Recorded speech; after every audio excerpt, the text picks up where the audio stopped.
అండి ఈరోజు ఏంటంటే టమాటా పచ్చడి చాలా సింపుల్. దానికోసం నేను ఒక ప్యాన్ పెట్టుకుని ఆయిల్ హీట్ చేసుకుని అందులో మినపప్పు, పచ్చెనపప్పు, ఆవాలు వేసుకుని పోపు వేసుకున్నాను. అవి పక్కకు తీసేసుకుని అదే ప్యాన్లో ఆయిల్ కొంచెం ఉండంగా 5-6 టమాటాలు, మన కారానికి తగ్గట్టు పచ్చిమిర్చి వేసుకుని దానికి తగ్గట్టు చింతపండు వేసుకుంటున్నాను. ఇది పులుపు మనం తినేదాన్ని బట్టి వేసుకోవచ్చు. చాలా బాగుంటుందండి. చాలా సింపుల్గా అయిపోతుంది. టమాటాలోకి పచ్చడికి అని అంటే మనం చాలా పెద్ద ప్రాసెస్ అనుకుంటాం, కానీ ఇది చాలా సింపుల్ ప్రాసెస్.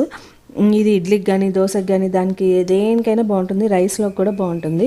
ఇది మంచిగా మగ్గనియాలి, బాగా గుజ్జులాగా అయిపోవాలన్నమాట. అది గుజ్జులాగా అయిపోయేప్పుడు ఇదిగో ఇలా కొత్తిమీర కూడా వేసేసుకుంటే ఇది కూడా అందులో మగ్గిపోతుంది. ఆ చింతపండు ముందే ఎందుకు వేసుకున్నాను అంటే చక్కగా ఆ ఫ్లేవర్ అంతా దానికి పడుతుంది అనమాట. సో చాలా బాగుంటుంది టేస్ట్ కూడా.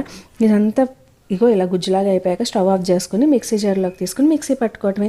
చెప్పా కదా, ఇడ్లీకి కానీ దోశకి కానీ చపాతీకి కానీ ఇంకా రైస్లోకి కానీ